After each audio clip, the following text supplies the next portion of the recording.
Good morning, everyone. My name is Sumeshwar. I welcome all of you on behalf of Art of Living Organization to योग Vashishtha morning session. नमस्ते, मैं सोमेश्वर आप सभी का art of living संस्था की तरफ से योग वशिष्ठ के सुबह के सत्र में स्वागत करता हूँ। रोज की तरह आज का सत्र भी हम लोग 3 बार ओमकार का उच्चारण करके करेंगे। Today day 83। आज हम लोग 83वें सत्र पे पहुंचे हैं। यह सत्र मॉर्निंग का जो रहता है वो हिंदी में होता है 8 बजे। इवनिंग का जो सत्र होता है वह इंग्लिश में होता है, वो भी 8 बजे ही होता है।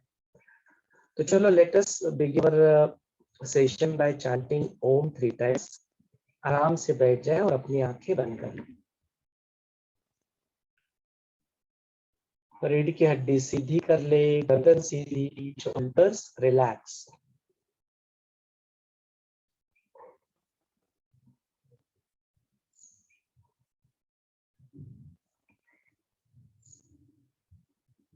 अपना पूरा ध्यान अपनी सांस के ऊपर ले आए। एक साधारण सांस अंदर ले और छोड़ दे। एक गहरी लंबी सांस अंदर ले और छोड़ दे।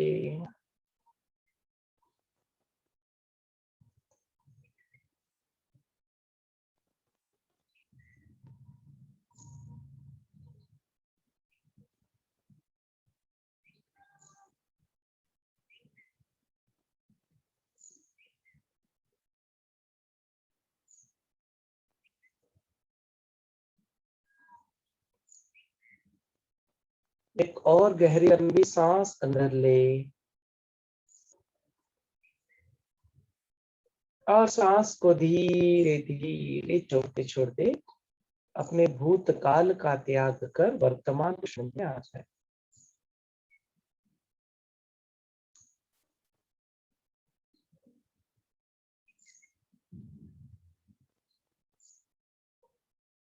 गुरुदेव कहते हैं वैसे भी भूतकाल एक स्वप्न के भांति होता है।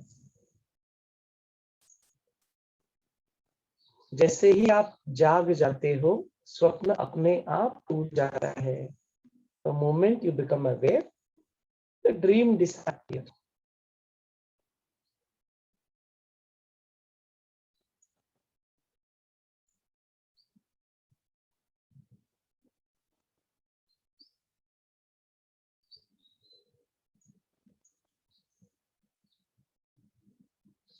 यह क्षण है,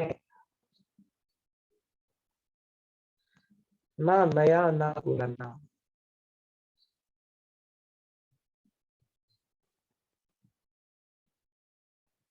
इस क्षण का स्वागत ओम के नाद से करते हैं।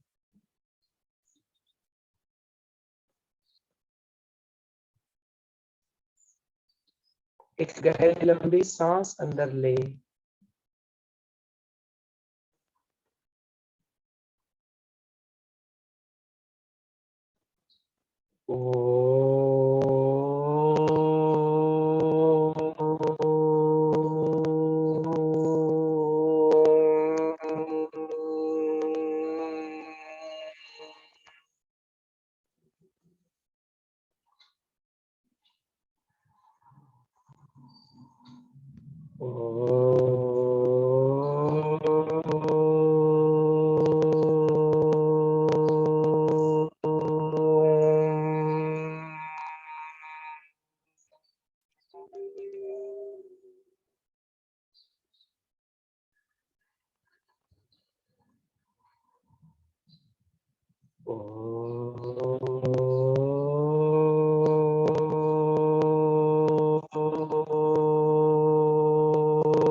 गुरु का आवाहन कर ले।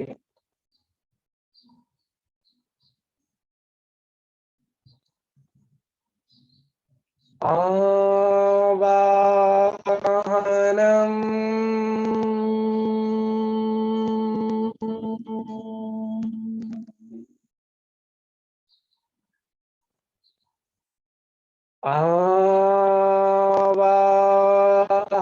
आवाहनम्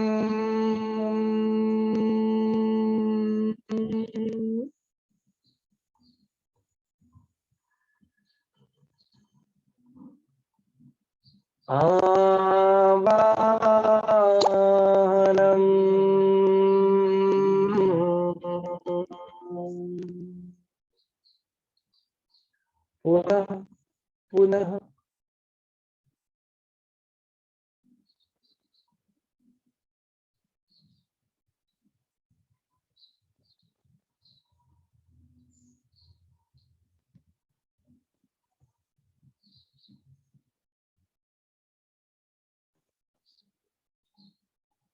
गुरु वंदना कर ले।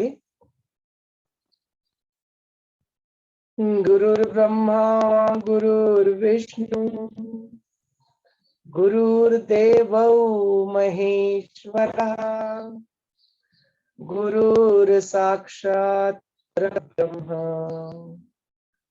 तस्मै श्री गुरवे नमः। तस्मै श्री श्री गुरवे नमः।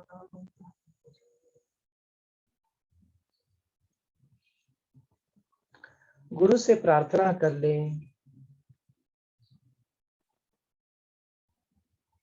इस मुख से निकलने वाले हर एक शब्द, हर एक वाणी, जो भी क्रियाएं घटित हो रही है वह, और जो भी मन के अंदर विचार आ रहे हैं वो भी अपने बुद्धि के अंदर जागृत होने वाला विवेक और अपनी स्मृति के अंदर तैयार हो रहे संस्कार यदि हो रहे हो तो अब भी वह कर्तापन का भाव है, मैं आए अहम अभी भी थोड़ा बहुत भाव बाकी है, तो वह भी और यह सारे भी गुरु की प्रेरणा से ही प्रेरित हो, ऐसी प्रार्थना करे।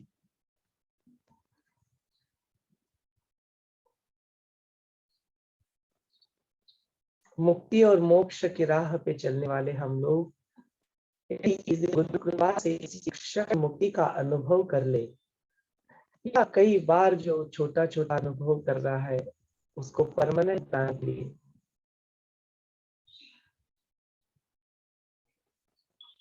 यह उर्वरित जीवन या किसी कारणवश यहाँ पे लौट के आना भी पड़े, भक्ति के लिए, सेवा के लिए, इस ज्ञान को फैलाने के लिए, तो वह भी और यह सारे भी गुरु की प्रेरणा से प्रेरित हो, ऐसी प्रार्थना कर ले।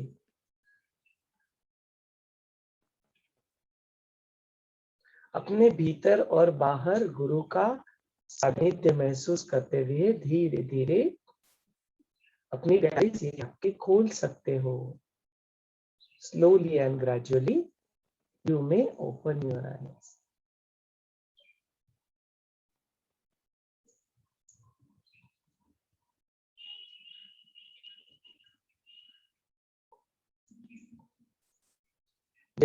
आज के इस सत्र को आगे बढ़ाते हैं। I'll make couple of you co-hosts, so if required you can take care of the situation.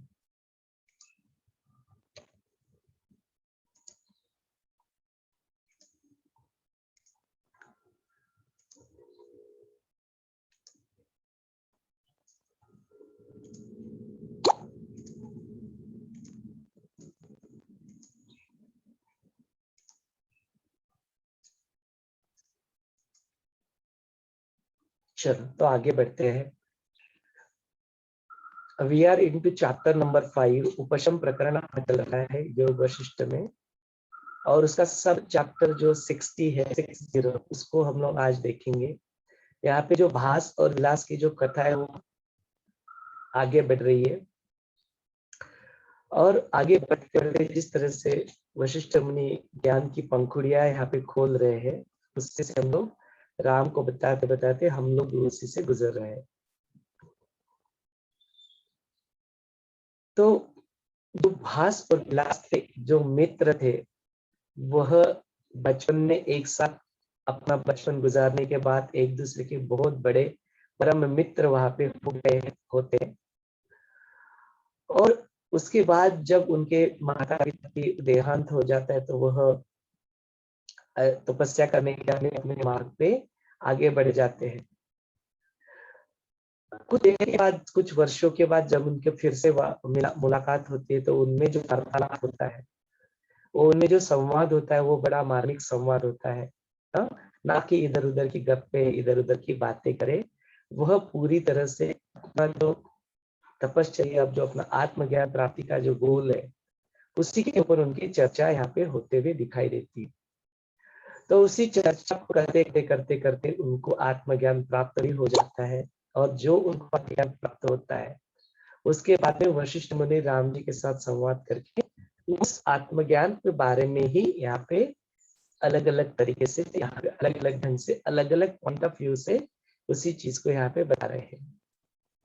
तो यहाँ पे आगे बढ़ते हुए यहाँ पे बात आती है दृष्टा, दृश्य और दर्शन की।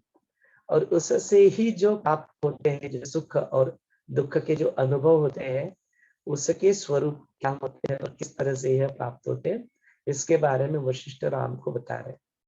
तो बोलते हे रामा, इस जग में जो भी सारे वस्तु संबंधी जो मन उलट पुलट विचार करते रहता है, और अपने विषयोन्मुख होकर जो बहिर्मुख हो चुका होता है, वह चित्त, उसी का यह विलास होता है।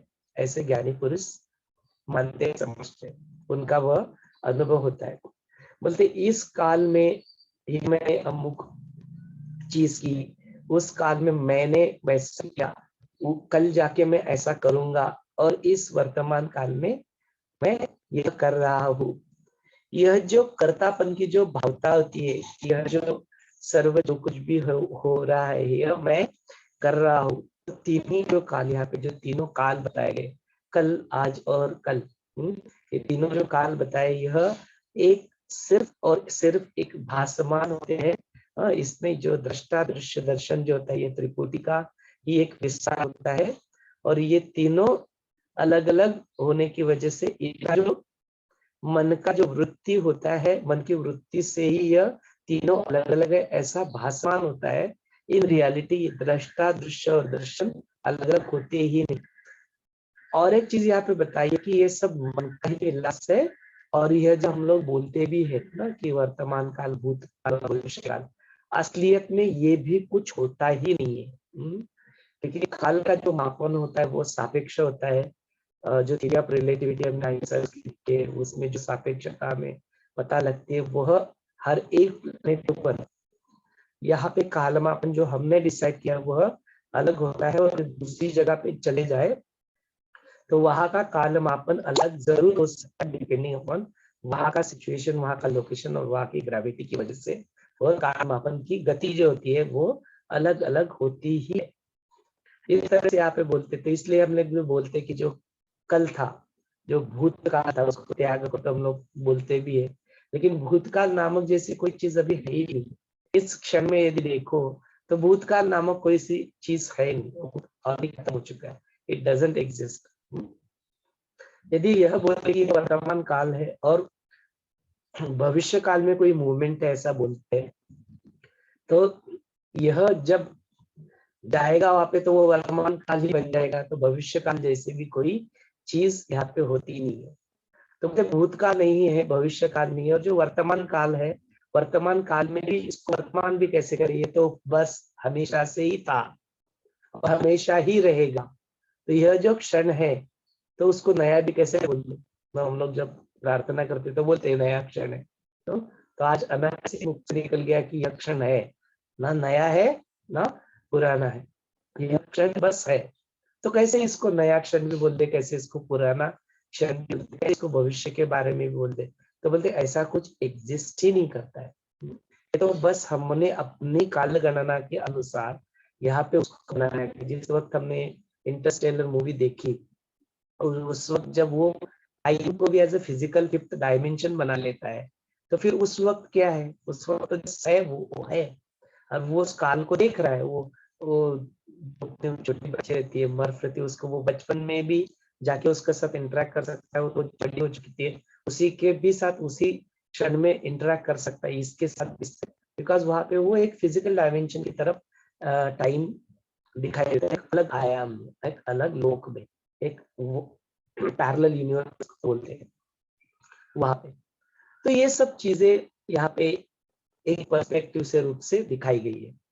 तो बोलते यहाँ पे जो काल का जो मापन होता है, ये श्रेष्ठ होता है, यह हमने यहाँ पे इस तरह से काल का मापन बनाया गया है, ये ऐसा होगा ही सारी जगह पे, ऐसी कोई आवश्यकता नहीं है।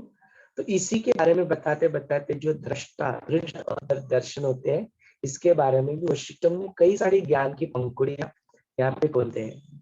तो बोलते तुमको ऐसा लगता है कि तुम्हारी जो दृष्टि है वो मन की वजह से जो वृत्ति होती है, जो उसमें आप किसी चीज को दृष्टा बना लेते हो और किसी चीज को दृश्य बना लेते हो, और उसको देखने की जो प्रक्रिया होती है उसको दर्शन कहते हैं। और तुम क्या करते हो, ये तीनों चीजों को भिन्न भिन्न मानते हो। बोलते लेकिन असलियत में यदि देखा जाए तो देखता कौन है, ग्रहण कौन करता है, ग्रहण करने वाली होती है तुम्हारी इंद्रिय, जो अपने इंद्रिय होती है वो चीजों को ग्रहण करती है। ग्रहण करना माने परसीव करना। अब हम लोग जो परसीव करते हैं, जो ग्रहण करते हैं, इसकी कोई गारंटी नहीं है कि जो अपने परसीव किया वो सत्य है या असत्य है। कैसे इसको समझ लेते हैं। यदि कोई भी चीज अपने को जो दिखाई देती है, वस्तु, व्यक्ति या परिस्थिति, और जिस तरह से हम लोग अपने इंद्रिय से उसको ग्रहण करते हैं, अपने मन के ऊपर उसको एनालिसिस करते हैं, बुद्धि का तर्क लगाते हैं, अच्छा बुरा ये वो उसके बारे में कुछ तो एक लॉजिक निकालते हैं, और एक अपने स्मृति के अंदर उसकी कुछ तो इमेज या कुछ तो इम्प्रेशन उसका बना लेते हैं। यह प्रक्रिया होती है। इसी तरह से अपना यह शरीर और अपना ब्रेन, अपना मन और अपनी बुद्धि और अपनी स्मृति काम करती है। मेडिकल साइंस के पर्सपेक्टिव से देखा तो भी यही होता है, प्रमाणित है, प्रत्यक्ष है, पता है, जानते हैं। देन हमको यह पता है कि जो हम लोग देख रहे हैं सारी चीजें, उसको जो हम लोग परसीव कर रहे हैं उसमें, और जो चीज एक्चुअल में जैसी है उसमें काफी अंतर हो सकता है। कैसे अंतर हो सकता है, थोड़ा एग्जाम्पल के रूप से देख लेते हैं। मैं यदि आप पूछूं कि ये क्या है, बोले ठीक है ये बॉटल है, ठीक है। मैंने पूछा, प्रश्न पूछा, ये बॉटल है, ठीक है, कैसे दिखती है, बोलते हाँ ये बॉटल है, यहाँ पे जैसे सिलेंड्रिकल फॉर्म में है, थोड़ा ऊपर जाओ तो कोनिकल फॉर्म में बॉटल यहाँ पे आ गई है।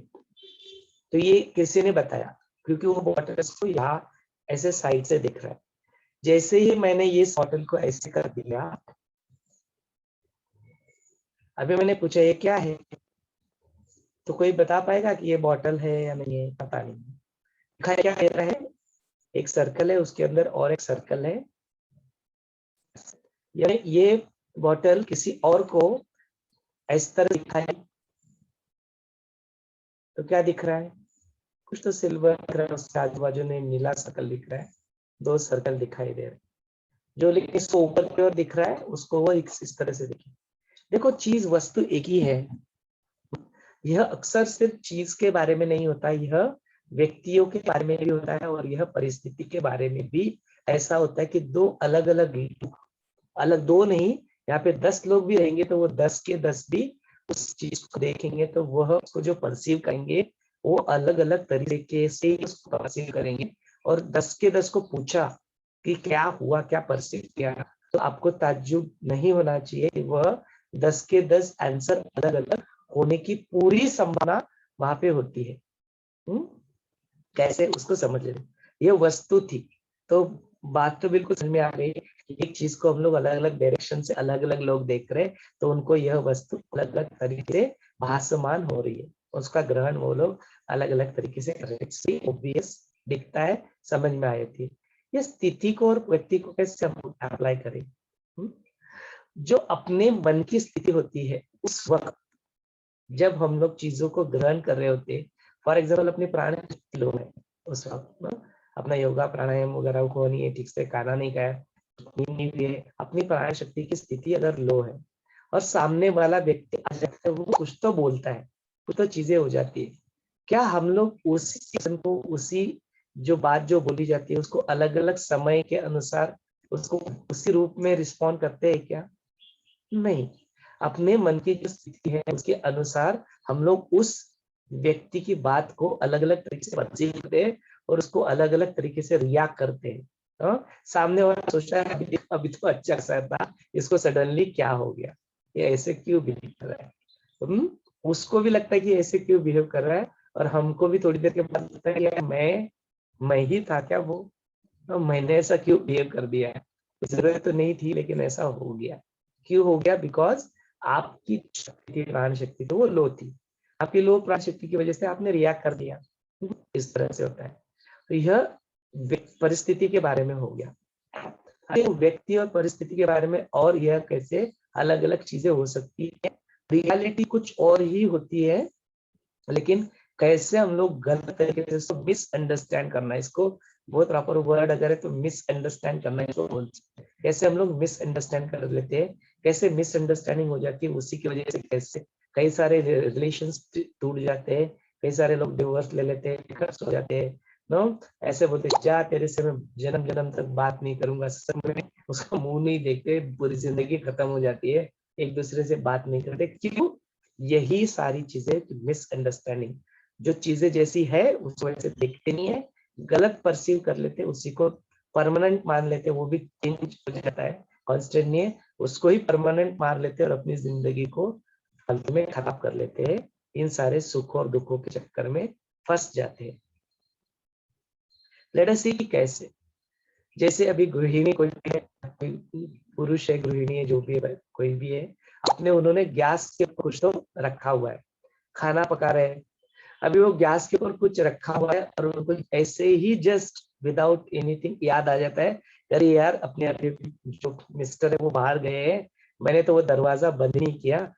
तो बेचारी वो औरत वहां पे जाती है, भागते है, और सडनली वो जो दरवाजा करेंगे उस दरवाजे को बंद कर देती है, दौड़ के आती है, बिकॉज गैस के ऊपर कुछ रखकर जल ना जाए। यह हो गई एक परिस्थिति, जो एक बैंग ऑर्डर बैंग किया डोर को आप। हाँ, अभी उसी क्षण क्या होता है, घर की बेल रहती है, वो बेल खराब हो चुकी है, ना इनको पता है ना किसी को पता है, तो ठीक नहीं हुई। जो बेल है वो खराब है, तो बाहर जो व्यक्ति होते हैं, बाहर में उसी क्षण में जब ये घटनाएं घटती है, उसी क्षण में एक रिलेटिव उनके आते रहते हैं, और कुछ तो पता नहीं इनके ऊपर और उनके ऊपर कुछ तो उनकी अनबन बनी रहती है। मतलब यह घर में जो रहती बहू रहती है और सास जो रहती बाहर से एक से आई, घर की बेल बजा रही है, उनको ऐसा लगा मैंने तो बेल बजाई, ये बेल की आवाज सुन के यह आई, इन्होंने मुझे देखा और इन्होंने यह डोर को बैंग कर दिया। सास नहीं तो कोई और ही रिलेटिव जो बाहर से इनके साथ इनकी अनबन हुई है। इनको क्या लग रहा है, बाहर के व्यक्ति को, देखो सिचुएशन हुई है, इनको ऐसा लगता है कि देखो यह घर की जो व्यक्ति आई, इन्होंने मुझे देखा और इन्होंने मेरे का स्वागत तो किया नहीं, उल्टा मेरे ऊपर दरवाजा धड़ाक करके बंद कर दिए। देखो परिस्थिति वही है, इनके पंचेंद्रिय, इनकी परिस्थिति क्या परसीव कर रही है कि मेरे को जल्दी थी, मैंने डोर को जस्ट धक्का मारा, जोर से वह लग गया। इनका कोई इरादा नहीं था कि ऐसे डोर को बैंग होने करने दे।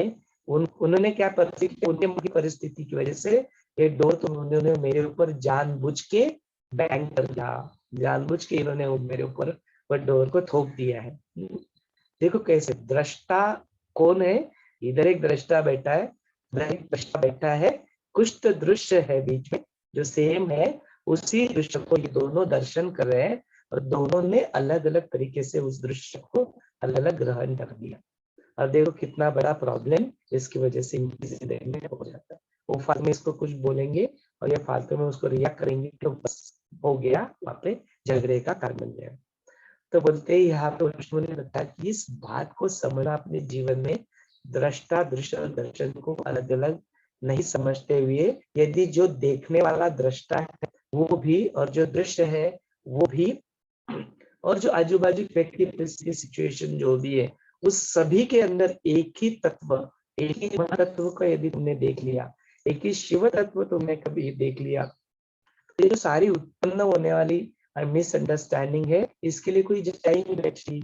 जो दरवाजा बंद करने वाला भी था वो भी ब्रह्म ही था, वो भी शिव ही था, जो बाहर का वो भी शिव ही है, जो वस्तु थी, जो दरवाजा था, वो भी शिव का ही चैतन्य है। सब जगह पे एक ही तत्व है, ड्युअलिटी है ही नहीं।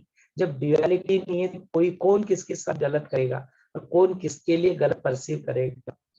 जो जैसा है सिर्फ वैसा दिखेगा, वैसे ही तुम परसीव करोगे, ऐसे गलत अंडरस्टैंडिंग हो भी जाती है तो आराम से प्यार से बैठ के उसको बताइए कि यार तुम्हारा यह इंटेंशन था क्या, तो बोलेगा नहीं नहीं मेरा से कोई इंटेंशन नहीं था, बात आराम से सुलझ जाएगी, कोई वहां पे गुंजाइश नहीं रहेगी कि झगड़े हो या मिसअंडरस्टैंडिंग हो। कितना एक ही चीज, लेकिन देखो कितना बड़ा इंसाइट्स हमें दे रहा है अपनी जिंदगी को, अपने रिलेशंस को सुधारने के लिए। Is the biggest problem, relationship is the biggest problem, एक सिर्फ तत्वों को अडॉप्ट कर लेंगे, कई कई सारे रिलेशनशिप यहाँ पे खत्म हो सकते हैं। तो इस तरह से वशिष्ठ मुनि बताते हैं कि जो अपने जो सुख और इच्छाओं के जो कारण होते हैं, इसकी सभी बातें रहती है, लेकिन जो चतुर होते हैं, जो बुद्धिमान पुरुष होते हैं, जो शास्त्र के अनुसार अपना व्यवहार करते रहते, जो अनुभवी पुरुष होते हैं, उनका यह बताना है इससे दृश्य पदार्थ जो है वो अंतःकरण के होते हैं, या जो विषयों से निर्माण होने वाली जो संवेदनाएं जो ज्वानी होती है, जो दर्शन होता है, उस दर्शन के ऊपर आप फोकस करो। यहाँ पे और एक बहुत बड़ी बात यहाँ पे बताई गई है कि होता क्या है, जो दृष्टा होता है वो तुम्हारा मन ही दृष्टा होता है यहाँ पे, और अल्टीमेट ऑब्जर्वर तो सिर्फ वो सेल्फ होता है, आत्मा होता है, वो फिर इसमें कुछ नहीं, कुछ करता नहीं है। तो जो मन होता है वो तुम्हारा दृष्टा होता है, यहाँ पे वही सुखों को दुखों को अनुभव करता है। दर्शन माने जो प्रोसेस होती है वह, और जो दृश्य मतलब व्यक्ति वस्तु परिस्थिति जो भी ऑब्जेक्ट्स होते हैं बाहर के। अभी होता क्या है कि उस चीज को हम लोग देखते हैं, for example take an example of gulab jamun, जैसे संगीता जी गुलाब जामुन में खिलाती है, बना के प्रेम से खिलाती है। जब वो गुलाब जामुन सामने आता है तो हमको लगता है अरे गुलाब जामुन आ गया, या अपनी कोई प्रिय व्यक्ति है वो अपने सामने आती है, तो जस्ट ऑब्जर्व किया अपने अंदर क्या होता है ना, आनंद का एक भाव वहां पे उमड़ पड़ता है। या कोई चीज जो अपने पसंद नहीं होती है वो चीज आती है, या कोई व्यक्ति पसंद नहीं होती है वो आती है, कुछ ऐसी परिस्थिति उत्पन्न हो जाती है, काफी जानो है, तो क्या होता है अंदर कुछ तो और किंडल होता है, जो इमोशंस किंडल होते हैं, और उस तरह से अपने को भाव प्रतीत होता है। तो यहाँ पे क्या कहा गया है कि यह जो भाव जो प्रतीत हो रहे हैं, वो उसकी प्रोसेस क्या है, वह परिस्थिति या वह वस्तु जो थी उसको आपने पहले अनुभव किया हुआ है, उसको, और उसके कुछ तो इम्प्रेशंस आपके अंदर है। वो इम्प्रेशंस अंदर होने की वजह से वही चीज फिर से दोहराती है, तो वही इमोशंस ट्रिगर होते हैं, इसको मेडिकल साइंस न्यूरोपेप्टाइड्स भी कहते हैं, वही इमोशंस ट्रिगर होते हैं, और उसी तरह का भाव वहां पे उमड़ पड़ता है। भाव उमड़ता कहाँ पे है, भाव उमड़ रहा है अंदर। तो यहाँ पे ये बोल रहे कि जब वो दृश्य जो है जैसे उसका जो तुम्हारे जो 5 सेंसेस है, वो 5 सेंसेस ने उसको ग्रहण किया, जहाँ पे उसका संयोग हुआ, उस संयोग में जहाँ पे भाव उत्पन्न हुआ, उस भाव को ही आप देख ले, ये भाव मेरे अंदर ही है, ऑलरेडी था ही, स्थिति था, यह जस्ट वहां से उमड़ा। इस चीज को यदि समझ लेना तो बस, तो फिर जो बाहर की वजह से मुझे आनंद मिल रहा है, बाहर की वजह से मुझे प्रेम मिल रहा है, बाहर की वजह से मुझे शांति महसूस हो रही है, ये सारे कॉन्सेप्ट टूट जाएंगे अपने आप। आपको बाहर की चीजों से कोई नाता रिश्ता ही नहीं रहेगा, उसमें आप देखोगे कि यह तो मेरा ही है, जो आत्मानुभव स्वानुभव है, तो ये तो जो आनंद का अनुभव, मैं जो प्रेम का अनुभव ले रहा हूँ, जो किसी भी चीज से, स्पर्श से मिल रहा है, या टेस्ट से मिल रहा है, या सुनने से मिल रहा है, या देखने से, रूप से मिल रहा है, किसी भी चीज से जो मुझे आनंद की जो अनुभूति होती है, तो टेम्पररी होती है, और वो जो होती भी है तो वो अंदर के स्वरूप से, आत्म स्वरूप के कारण ही वह मुझे प्राप्त हो रही है। इस चीज को भी यदि पल्ले पर बांधने लगे हैं, तो देखो बाहर के ऊपर क्यों जाएगा मन, अपने आप ही मन क्यों होने लगेगा, अपने आप ही अपने आत्मा के अंदर मन स्थित होने लगेगा। बाहर की चीजों से, विषयों से जो मिलने वाला जो ग्रहण होता है उसको हम लोग मानेंगे, बिकॉज रियलिटी यह ग्रहण करता नहीं है, जो दिखता है वो जब सिर्फ परसेप्शन होता है, और कई तरह से परसेप्शन तो हमें पता ही है, ऑप्टिकल इल्यूजन्स वगैरह होते हैं, जब हम लोग मिरर के सामने चले जाते हैं तो हम लोग मोटे नाटे छोटे नाटे दिखते हैं, चीजें अलग अलग दिखती है। हम लोग डेजर्ट में चले जाते हैं तो वहां पे मृगजल दिखता है, वाटर दिखता है, ये सारी चीजें तो हम लोग कई बार सुन चुके हैं, कई बार जानते भी। तो जो परसीव की चीज होती है उसके ऊपर इतना डिपेंडेंट ना हो जाओ, ऐसे कि तुम्हारे अंदर जो हो रहा है वो उसी की वजह से सिर्फ होता है। यह जो अपना जो मन का भास होता है, उस भास को छोड़ो, जो भी होता है वह इधर ही होता है। इस चीज को यहाँ पे बहुत क्लियर तरीके से स्वानुभव के रूप में हमने देखा भी है, और यहाँ पे वशिष्ठ ने इसको समझा भी है। इस चीज को बार बार अपने को अगर हम लोग अपने आप को इसका मनन कर चिंतन करें, ऐसा बार बार अपने आप को समझाए। तो बोलते ये विश्व में जो फंसने की जो प्रक्रिया रहती है ना, जो दर्शन की जो प्रक्रिया रहती है, ग्रहण की जो प्रक्रिया रहती है, उससे हम लोग मुक्त हो जाएंगे। चीजें तो वैसे वैसे ही होगी, वारंवार अपने को ये बात स्मरण करके पुनः पुनः इस संसार से प्राप्त करके जो होता है, ये इसमें फंसाए रखता है, हम लोग उसको बार बार अपने विवेक रूपी प्रज्ञा से इसको विषयों की तरफ ध्यान न देते हुए अपने को अपने ही आप में जो सुख और संवेदनाएं जो होती है, वो दुख की संवेदना जो होती है, वो अंदर ही होती है, उसी रूप में अपने को स्वयं को स्थित करके हम लोग मोक्ष की प्राप्ति के ऊपर यह कर देता है, मन को यह डिजॉल्व कर देता है। इस तरह से दृष्टा, दृश्य और दर्शन के बारे में वशिष्ठ मुनि यहाँ पे समझाते हैं। अभी आगे चल के देखते हैं कि और क्या बताते हैं। बोलते हैं कि यह ऐसी जब स्थिति जब किसी की हो जाती, जब वो दोनों का जो संयोग होता है उसके ऊपर हम लोग ध्यान देने लगते हैं, बाकी चीजों को वो छोड़ देते हैं, तो उसके विषयों के प्रति जो वृत्तियां जो रहती है, वो वृत्तियां भी छू जाती है, और जो बल सुख, जो परमात्मा का जो वास्तविक स्वरूप होता है, उसी को होता है, वही हमें समझ में आती है। और कई सारे ज्ञानियों ने यही सिद्धांत यहाँ पे रखा हुआ है, इसी सिद्धांत के ऊपर वह होते, वो वही होता है, वह आपको अपने जो बंधन होते हैं, जो दृश्य के जो प्रभाव होते हैं, उससे तुम हो जाते हो, मीन्स तुम मोक्ष को, स्थिति को ही प्राप्त कर लेते हो। तो बोलते हैं ऐसे ही दृष्टा, दृश्य, दर्शन होते हैं, ये त्रिपुटी का लय होता है, और वहां पे जो अपनी जानिव रहती है, जो आनंद की जो अनुभूति रहती है, वही से रहती है, उसी का तुम अवलंब अपने जीवन में करो, यार भव बंधन से मुक्त हो जाओ। और इसी अवस्था को ज्ञानी सौषुप्त दृष्टि, इसको जागृति, जो जागृति में जो सुषुप्ति होती है, इसको कहते हैं। तो बोलते श्रेष्ठ बुद्धि वाले जो लोग होते हैं, वो इसी का आश्रय करते, ज्ञानी पुरुष जो होते हैं, इसी तुरीयावस्था में पहुंच के वो जो जागृत होते, फुल्ली अवेयर है, और फुल्ली अवेयरनेस के साथ जो पूरी तरह से सुषुप्त है, माने कोई रिएक्शन नहीं है, पूरी तरह से शांत है, स्थिर है, वो सुषुप्ति की अवस्था, येट वेरी अवेयर। जैसे जो नीलकंठ में क्या बताते हैं, जो शंकर जी अपने भोले भगवान होते हैं, उनका स्वरूप ऐसे दिखता है, हमेशा हमेशा ध्यानस्थ बैठे होते हैं, लेकिन उनके गले के अंदर सांप भी होता है। विष्णु जी होते हैं ऊपर से क्षीर सागर में लेटे भी होते हैं, और उनके जो होते हैं वो जिस शैया पे होते हैं, तो बोलते शेषनाग के ऊपर होते हैं। शेषनाग और सर्प किसका प्रतीक है यहाँ पे, यह अवेयरनेस का प्रतीक है, माने पूरी तरह से लेटे हुए है, पूरी तरह से सुषुप्ति में, उसके बावजूद भी पूरी तरह से ध्यानस्थ है, पूरी तरह से भोलेनाथ बैठे हैं ध्यान में पूरा मग्न होके, पूरी तरह से ध्यानस्थ होने के बाद भी पूरी अवेयर है, पूरा फुल्ली अवेयर है। They are aware and completely ध्यानस्थ। दोनों चीजें एक साथ जब होती है, जहाँ पे कोई स्वप्न की स्थिति नहीं होती है, उसी को तुरीयावस्था कहते हैं ना। तुरीयावस्था में ज्ञानी हमेशा अपना व्यवहार करते रहते हैं।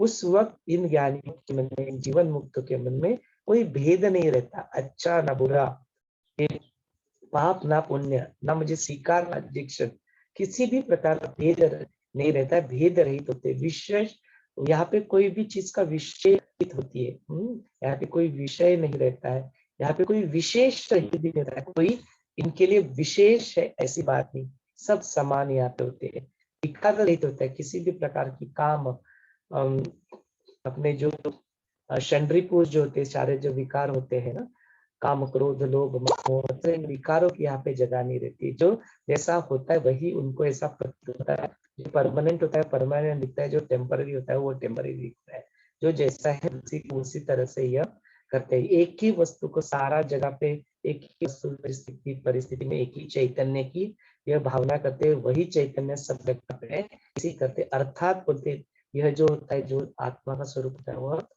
निरपेक्ष एक स्वयं प्रकाश की अवस्था यह होती है। और बोलते यहाँ पे विषय और वृत्ति जो होती है, उनका जो संयोग होता है, उसी के ऊपर वो ध्यान देते हैं, जो कि विषय प्रवृत्ति होती है, और केवल सुख परमात्मा का स्वरूप यह होता है। इस तरह से वशिष्ठ ने राम को समझाते हैं। लेकिन उसके बाद में कहते हैं कि ठीक है, यह जीवन मुक्त हो जाते हैं, जिनको आत्मज्ञान प्राप्त हो जाता है, उनको जाके पूछो जरा कि आत्मा कैसा होता है।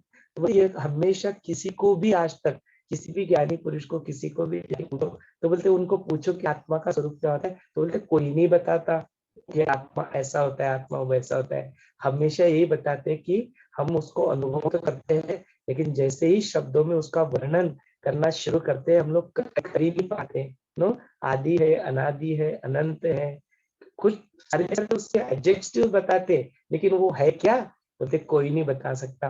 इसलिए गुरुदेव भी हमें अक्सर बोलते कि ये जो प्रश्न मन में जब उठता है, हु एम आई, मैं कौन हूँ, वहां से जो जर्नी अपनी शुरू होती है। लेकिन बोलते कि जाके पूछो किसी को, कोई बताने लगे कि हु यू आर, तो बोलते भागो वहां से। उनका जो जानता है वो तुम्हें बता नहीं पाएगा, वो जानता है कि वो बताने की चीज नहीं है, जानने की चीज नहीं है, कोई जानने को कोई कॉन्सेप्ट नहीं है कि तुम उसको जान लोगे अपने पंचेंद्रियों से। जो ग्रहण करते हैं हम लोग, वो ग्रहण करने की चीज आत्मा नहीं है।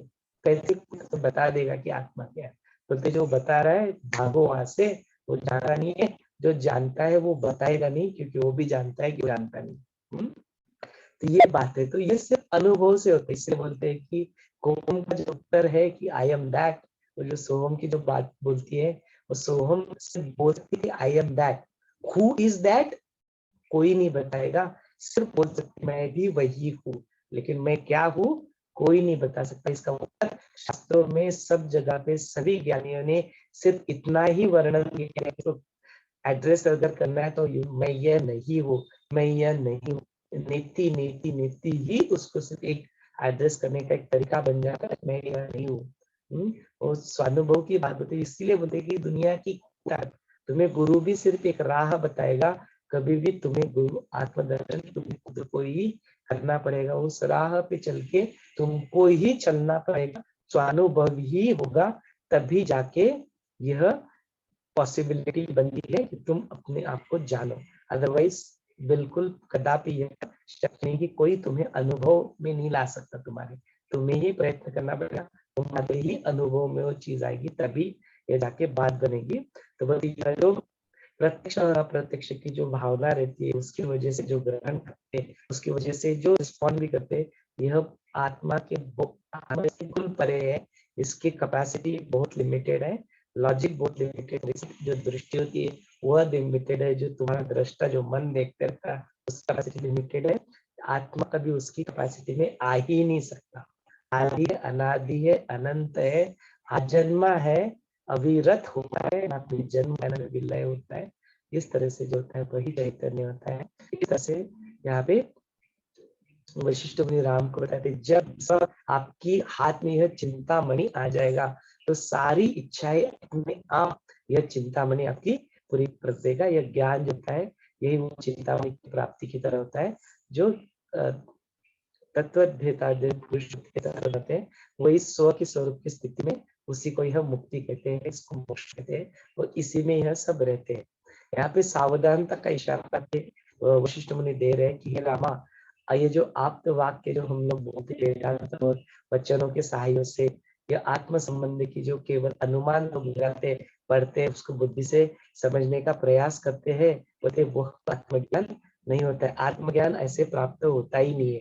गुरुदेव बोलते हैं कि आप तो शब्द को प्रयोग कर रहे हो, शब्दों से तुम्हें आत्मज्ञान मिल जाएगा, ऐसा नहीं होता है। बोलते हैं यह सारे शब्द, यह सारी जो स्क्रिप्चर्स है, ये जो सारी जो प्रक्रिया हम लोग करते हैं, योगा प्राणायाम मेडिटेशन, ये उसी के बाकी है। जैसे एक खेती में एक किसान जो रहता है अपनी जो फसल उगाने के लिए वहां पे वह वातावरण की निर्मित करता है, तो जो सारा खेती जो मशागत करता है वो एक वातावरण की निर्मित सिर्फ होती है, और जो बीज वहां पे बोए जाते हैं वो बीज तो फिर उस वातावरण में रह के अपने आप ही स्प्राउट होते हैं। वो बीज ही सर्वशक्तिशाली है, उनके वो अंतर वो चैतन्य स्प्राउट होने का है, वो खुद ही होते हैं, कोई उसको स्प्राउट नहीं करता है। तो यहाँ पे तो बीज को बोना भी नहीं है, कि जो आत्मा है जो चैतन्य है वो बीज रूपी उसी की वजह से इतना सारा अस्तित्व है, तो उसको बोना भी नहीं। तो उसको हम लोग क्या करते हैं, उसको अवेयरनेस में लाने के लिए, रियलाइज करने के लिए जो अज्ञान के जो बादल रहते हैं आजू बाजू, सिर्फ हम लोग अपने सारे जो प्रयत्न जो है, ये नॉलेज लेना, शब्द सुनना, योगा प्राणायाम मेडिटेशन, सब कुछ ये जो करना, ये सिर्फ उस अज्ञान को निकालने के लिए, असलियत में प्राप्त करने लायक कोई चीज नहीं है, जो है वो तो ऑलरेडी ही है। इस बात का अनुभव यहाँ पे होता है। तो सिर्फ शब्दों से यह नहीं होगा, सिर्फ चीजों से यह नहीं होगा, तो इसका तुम्हें आत्मज्ञान तुम्हें सिर्फ और सिर्फ स्वानुभव से ही आएगा। यह सावधानता का इशारा जो हो रहा है उसको आत्मज्ञान नहीं समझो। पढ़ लिया मेरे को सुन लिया ऐसा है आत्मज्ञान, उसको आत्मज्ञान मत समझो, आत्मज्ञान नहीं, वो सिर्फ एक शब्द है। वो तुम्हारा स्वानुभव जब बनेगा तभी वो जो आएगा उसको तुम वर्णन करने लगे तो हो सकता है कि आप नया कुछ घंटे ही लिख दो और उसके कोई और शब्द ही हो, क्योंकि वो आपका अनुभव रहेगा, आपका खुद का अपने बारे में वो अनुभव रहेगा। वो अलग हो सकता है और हो सकता है कि वो इन सारी चीजों से मैच करे भी या मैच नहीं भी करे, सारी पॉसिबिलिटीज यहाँ पे होती है। तो ये बात को तुम समझ लो ये रामा, इसको की गाढ़ मान लो कि तुम्हारा ही अनुभव, इसलिए मैं भी तुम्हें वह अनुभव दे नहीं सकता। इस तरह से बोलते। देन उसके बाद में यहाँ पे अलग अलग चीजें बताते हैं कि किस तरह से वो उसको हम लोग अलग अलग स्वरूप में होता है, सूक्ष्म होता है, पूर्यस्त होता है, वो स्पंदन के रूप में होता है। और देन उसके बाद में वह सूक्ष्म एक लिंग देह होता है जो जीव होता है, उसमें वो बिल्कुल बोलते यह जो आत्मा इतना होता है, इसका जो भी प्रतिबिंब है, कल भी प्रतिबिंब की बात नेहा जी ने की थी, तो ऐसा प्रतिबिंब कहाँ पे रिफ्लेक्ट कर सकता है? कोई और सारी जो वस्तु दिखाई तो उसमें तो हो नहीं सकता, कि तो कोई फिजिकल तो है नहीं देगा। तो बोलते उसका जो प्रतिबिंब होता है वो सिर्फ एक सूक्ष्म, जो हम लोग शिव बोलते, तो बोलते वो जीव में ही वो शिव का जो प्रतिबिंब है वो वहां पे हो सकता है। Other than this physical body, यहाँ पे उसका प्रतिबिंब दिखता नहीं है, दिखती देने की चीज नहीं है। तो वो सूक्ष्म जो होता है लिंग देह जिसको बोला गया, उस लिंग देह में ही उसका एक प्रतिबिंब के रूप में वो वहां पे होता है। और उसमें इसलिए बहुत ये होता है लिंग देह में उसका प्रतिबिंब पड़ता है, जड़ चीजों में वह प्रतिबिंब पड़ ही नहीं सकता, इससे अभी वह दिखाई देगा नहीं। और कोई बोलता है कि मैंने परमात्मा को देख लिया, मैंने आत्मा को देख लिया, तो देखा ही नहीं है, कुछ तो उनका भी भ्रम है, कुछ तो हेलोजिनेशन हुआ है कि देखने की चीज नहीं है, और बस अनुभव है। फिर आगे चल के यहाँ पे बड़े ही सुंदर तरीके से यहाँ पे बंध की और मोक्ष की यहाँ पे बात आती है, तो इसको थोड़ा डिटेल हम लोग जान लेते हैं। दैट वाज द टॉपिक अपना आज का, यह टॉपिक भी था वो यही था कि बंधन क्या होता है और मोक्ष क्या होता है, मुक्ति क्या होती है, फ्रीडम क्या होता है, लिबरेशन क्या होता है, इसको थोड़ा ध्यान लेते हैं। तो यह अलग अलग जीवन में अलग अलग जीवों के साथ अलग अलग रूप में यह स्थिति जो होती है वो उत्पन्न होते रहते, कभी ना कभी इसका एज के साथ भी कोई लेना देना है नहीं। एक स्थिति कभी भी किसी के साथ भी किसी भी उम्र में यह उत्पन्न हो सकती है। वो स्थिति क्या होती है? तो कहते हैं कि जीते समय जब हम लोग अपनी प्रक्रिया करते हैं, सब कुछ जो करते हैं, डेली रूटीन जो करते हैं, एक वक्त ऐसा आ जाता है अपने जीवन में लाके आपको बहुत हो जा रहा है, तो we are literally fed up, no, एक फटीग आ जाता है, एक बोरडम आता है कि यह जो मैं डेली का रूटीन कर रहा हूँ, वही उठता हूँ, वही खाता पीता हूँ, वही चीजें करता हूँ, वही ऑफिस जाता हूँ, वही बिजनेस कर रहा हूँ, वही खाना पकता हूँ, ये सब कुछ वही वही वही वही वही वही मैं कर रहा हूँ। उससे ऊब आ जाती है, एक उद्वेग जो कहते हैं उसको, वो उद्वेग मन में आ जाता है। किसी के भी साथ यह कभी भी किसी भी उम्र में यह उद्वेग जो प्रक्रिया है वो होती रहती है, कभी भी आ सकती है। जो बलि राजा थे उनके जीवन में कई सारे वर्षों के बाद यह उद्वेग की जो स्थिति है वो आती थी। कई सारे हमने देखे हैं, भले ही संत है या भले ही देव है या भले ही दानव है, मनुष्य है, किनके भी जीवन में ये उद्वेग की स्थिति आ सकती। उस वक्त क्या होता है, फिर वो उद्वेग की स्थिति जो आती है और जो चीजें आप कर रहे होते हो उससे क्या होता है, आपको मुक्ति चाहिए होती है, उससे छुटकारा चाहिए होता है। जैसे ही तुम्हें किसी चीज से छुटकारा पाने की लालसा मन में उत्पन्न हो गई, वो चीज उसमें आ गई, तो समझो तुम्हें बंधन को महसूस करना शुरू कर दिया। That is what is the bondage. हमने बंधन को महसूस किया। फिर किस चीज को बंधन मानते हैं, ये भी बिल्कुल इनिशियल शुरुआत हम लोग उसकी बात करें, किस चीज को हम लोग बंधन मानते हैं। जो ऑफिस में जॉब कर रहा है उसको क्या लगता है, यार मेरे को रोज जाना पड़ता है। वो देखो बिजनेस में कैसे फ्री होता है, उसको ऐसे लगता है। हाँ, वो देखो कैसे फ्री है। जो रिश्ता हो रहा है उसको लगता है कि यार यार क्या दिन थे, कहते हैं ना बचपन के दिन भी क्या थे यार, जवानी के दिन भी क्या थे, ऐसे कहते हैं बोलते हैं, क्योंकि उनको क्या लगता है अभी ये जो शादी है उनको वहां पे बंधन महसूस होने लगता है। तो बोलते हैं रिलेशनशिप में लोग बंधन देखते हैं, जॉब में लोग बंधन देखते हैं, सारी चीजों में लोग बंधन को देखना शुरू कर देते, उनको ऐसा प्रतीत होता है कि यह सारी बंधन है। तो फिर क्या उस बंधन से छुटकारा पाने का प्रयास करते, इसी चक्कर में यह चीजों को गलत चीज को बंधन समझ के उससे मुक्ति पाने का जो प्रयास करते, एक जॉब को छोड़ के दूसरा जॉब पकड़ लेते, दूसरे को छोड़ के तीसरे को पकड़ लेते, लेकिन वो मूल कारण ना होने की वजह से उनको शांति मिलती नहीं है, उनको बंधन से छुटकारा मिलता नहीं है। कोई जॉब छोड़ के बिजनेस करना शुरू कर देता है, बिजनेस छोड़ के जॉब करना शुरू कर देता है, वो शादी छोड़ के अकेला रहना शुरू कर देता है, कोई अकेला छोड़ के शादी कर लेता है, सारी चीजें, सारे ब्रेकअप, एक लड़की छोड़ के दूसरी लड़की, दूसरा लड़का छोड़ के तीसरा लड़का, एक साइकिल छोड़ के दूसरी साइकिल, एक कार छोड़ के दूसरी, व्यक्ति, वस्तु, परिस्थिति के बारे में यह सब प्रक्रिया घटित होती रहती है। एक चीजों को छोड़ के दूसरी चीजों को हम लोग पकड़ते रहते हैं, आशा से कि मुझे मुक्ति मिल जाएगी, लेकिन वह असलियत में ऐसा होते ही नहीं है, तो मुक्ति मिलेगी कहाँ से ना। तो फिर उस प्रक्रिया को आगे बढ़ाते हैं। फिर ये जो इंक्वायरी जो होती है ना, ये जो इंक्वायरी शुरू हो जाती है, किसी दिन हमें शास्त्रों के माध्यम से, किसी दिन गुरु के माध्यम से, किसी दिन मित्र के माध्यम से अपने जीवन में आ जाता है, और वहां से हमें जो ज्ञान मिलना शुरू हो जाता है, वही से वह सेल्फ इंक्वायरी, मैं कौन हूँ, मेरा अस्तित्व क्या है, सारी चीजें यह क्या है, रियलिटी में जिस चीज को मैं बंधन समझ रहा था, क्या वह सचमुच में बंधन है या नहीं भी है, या बंधन होता है तो असलियत में बंधन क्या होता है, इस प्रक्रिया के ऊपर हम लोग चल पड़ेंगे। फिर थोड़ा बहुत आगे चलते हैं, सदगुरु हमें मार्गदर्शन करते हैं, गुरु वचन सुनने को मिलते हैं, सत्संग होता है, साधु संगति होती है, शास्त्रों का हमें आधार मिलता है, तो पता चलता है कि सचमुच में बंधन व्यक्ति, वस्तु, परिस्थिति, बाहर की चीजों में नहीं है। जो सचमुच में जो बंधन है, वो जो अपने अंदर इच्छाएं जो होती है, वही इच्छाएं अपना बंधन हो जाती है। अपने के जो शरीर को जो बैठे काम, क्रोध, लोभ, मद, मोह, मत्सर, यह जो विकार होते हैं, यही अपने जीवन के असलियत में होने वाले बंधन होते हैं। जो अपने अंदर जो पॉजिटिविटी और निगेटिविटी, जो चारे निगेटिविटी जो दिखती है, वही अपने सचमुच में बंधन है। इनिशियली ऐसा लगता है, जब थोड़ा आगे बढ़ते तो ये पॉजिटिविटी भी बंधन ही बन जाती है एक्चुअली। ना कुछ अच्छा है ना बुरा है, क्योंकि अच्छा काम करके कुछ पुण्य कर्म करके उसको भी भुगतने के लिए जन्म लेना होगा। ये सारी चीजें धीरे धीरे बाद में पता चलती कि बंधन क्या है, सही बंधन क्या है। तो का शरीर को तुम्हारा बंधन है, विषय प्रति जो अट्रैक्शन है तुम्हारा, वो बंधन है। मन की जो तुम्हारी चंचलता है, वो तुम्हारा बंधन है। देन उसके बाद जो वृत्तियां जो रहती है, टेंडेंसी जो रहती है, वो टेंडेंसी तुम्हारा बंधन है। जो भेद की जो भावना रहती है, वो तुम्हारा बंधन है। अहंकार की जो भावना रहती है, मैं कुछ तो अलग हूँ से, यह तुम्हारा बंधन है। सचमुच के जो बंधन होते हैं, वह एक अलग स्टेज में है। अभी एक स्थिति थी, उसमें कुछ और बंधन थे, दूसरी स्थिति में आ गए और कुछ चीजें बंधन लगने लगी, पहले वाले बंधन छूट गए, ठीक है, और कुछ चीजें बंधन लगे।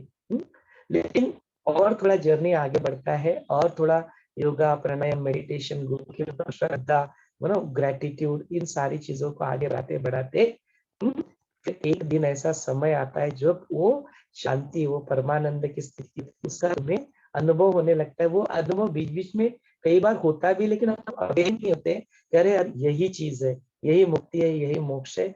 तो वो कोई तो आके हमें समझाता है, कोई तो आके हमें बताता है, और अपना वो समझते समझते धीरे धीरे वो सिर्फ बुद्धि के रूप में रह ना रह के एक अनुभव के रूप में, स्वानुभव के रूप में धीरे धीरे एस्टैब्लिश होने लगती है। उस वक्त पता लगता है कि नैनम चिन्नन्ति क्षत्राणि नैनम दहति पावका, नो, अपना अनुभव बन जाता है कि जो मैं आत्मा हूँ, जो मैं स्वरूप हूँ, जो ब्रह्म हूँ, शिव हूँ, उसको तो कोई बंधन बांध ही नहीं सकता।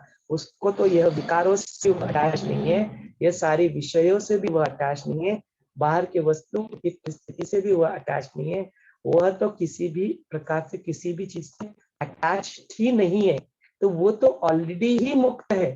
तो जो पहली स्थिति थी, पहली लेवल, तीसरी स्थिति, दूसरे लेवल, जिसमें पहली स्थिति में किसी और चीज को बंधन समझा, दूसरी चीज में किसी और चीज को बंधन समझा, और जो फाइनली जो मुक्ति और मोक्ष की तरफ बढ़ते हैं, तो समझते हैं कि मुक्ति मोक्ष कोई पाने की चीज है नहीं, तुम तो ऑलरेडी ही मुक्त ही हो। तुम जिस आत्मा की खोज में निकल रहे हो, कोई और है ही नहीं, तुम्हारे अंदर ही कई सदियों से स्थिति है, वो आजन्मा है, अमर है, अनंत है। उसके अस्तित्व के बगैर तुम जो चीज को अपना अस्तित्व समझ रहे हो, इग्नोरेंस के कारण, अज्ञान के कारण, उसका कोई अस्तित्व है ही नहीं। जो अस्तित्व में वही तो सिर्फ है, वही तो चिदाकार स्थिति का हुआ है, वही ना कहीं पे आता है ना जाता है, वही सिर्फ होता है। यह स्थिति स्वानुभव से उत्पन्न होने लगे, तो यह जो बाकी के जो जिसको बंधन समझा, विकारों को, इसको बोलते यह बंधन क्या, छुटपुट के बंधन अपने आप ही नष्ट हो जाते हैं, वो उसको बांध ही नहीं पाते, बिकॉज वो कोई बंधन की चीज नहीं। तब बात पता लगती है यार बंधन भी व्यर्थ है। बंधन जिसको मैं बंधन समझ रहा था, वो बंधन भी व्यर्थ है। ना कुछ प्राप्त करना है ना कुछ खोना है, सारा चीज से छोड़ना ही है एक्चुअली। सारा चीज छोड़ के अपने आप को ऑलरेडी उसका एहसास अपने को होने लगता है। तब जाके फिर पूरी तरह से चीजें समझ जाती है कि बंधन क्या होता है और मुक्ति और मोक्ष क्या होता है। तो ऐसी चीजों में मुक्ति और मोक्ष पाने की जो लालसा होती है, जो कामना रहती है, वो कैसी रहेगी। नो, तुम बोले तुम ऑलरेडी ही हो। अब जो तुम तो ऑलरेडी ही हो, फिर क्या तुम्हें इच्छा होगी कि मैं मुक्त हूँ? क्या तुम्हें इच्छा होगी कि मैं मोक्ष की प्राप्ति करूँ? कौन सी प्राप्ति करोगे आप? कितना भी अभ्यास करके, स्वाध्याय करके, 10 साल 20 साल तपश्चर्या करके क्या प्राप्त कर लोगे? तुम तो ऑलरेडी ही मुक्त हो। जब तुमने शुरुआत की तब भी तुम मुक्ति थे, आज भी तुम मुक्ति हो। फर्क कहाँ पे होगा? क्योंकि पहले तुम जानते नहीं थे, अभी तुम उसको जानने की बात भी अवेयर नहीं थे उसके बारे में, आज तुम अवेयर, इसलिए बोलते सेल्फ रियलाइजेशन।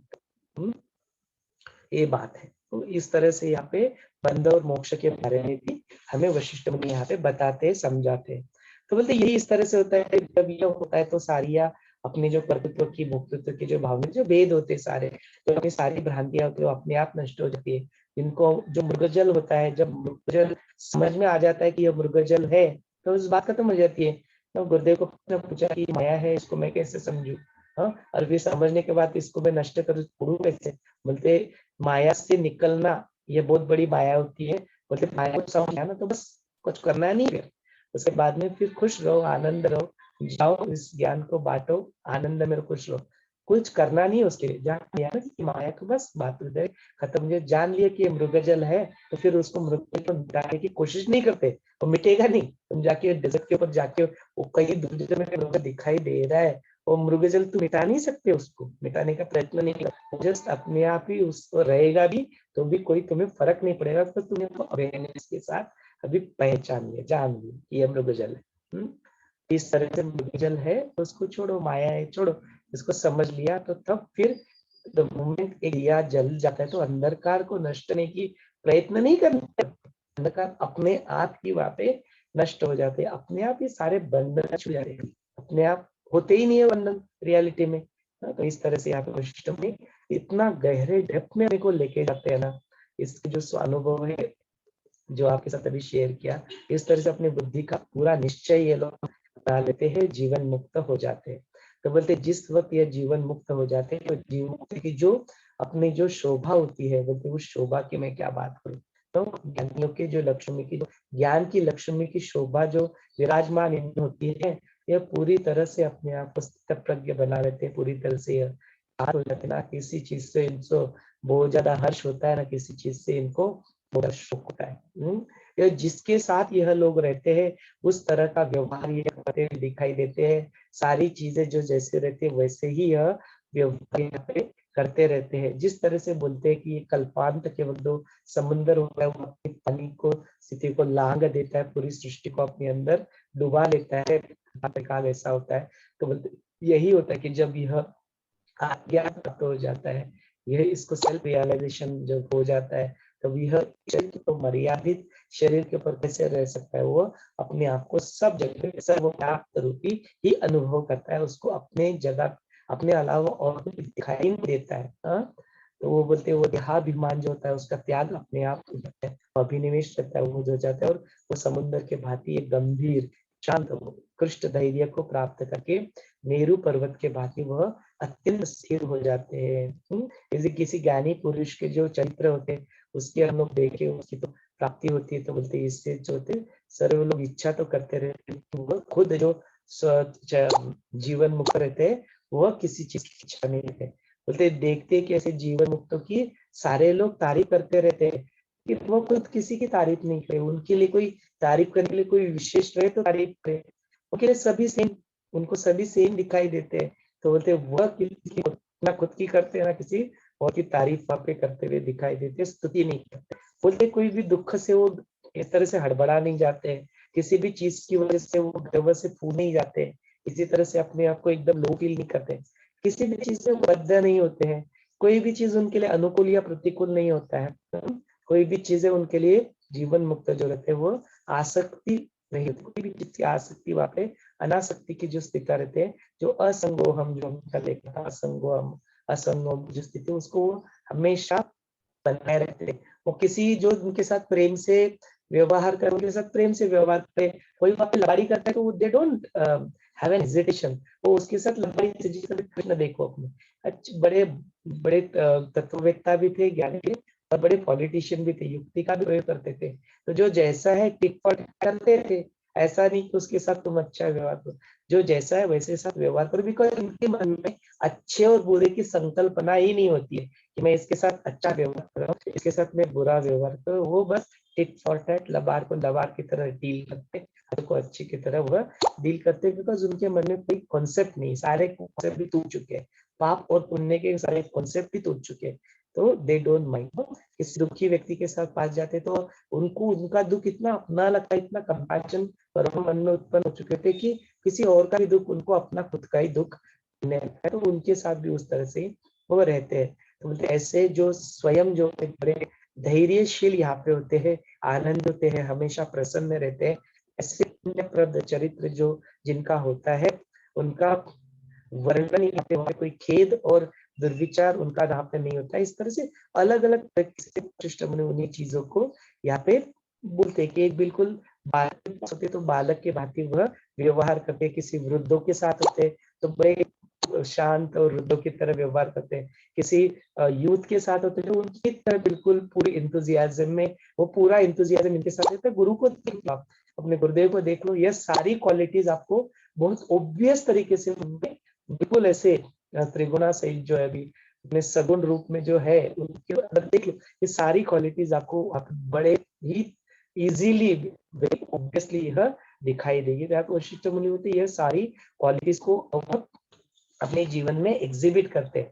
तो बोलते यह सारा जो चीज रहता है, फिर उनके अंदर किसी भी प्रकार के जो सारी जो भाव अलग अलग रहते हैं ना, जिसको हम लोग लज्जा, दैन्य, उद्धट जो बना होता है, एरोगेंस जो होता है, खीनता, ये सारे जो गर्व होता है, जो प्राइड होता है, उतरपना, कुछ करना है नहीं, शांत अधीरपना, ये सब कुछ वहां पे उनको स्पर्श भी नहीं करता।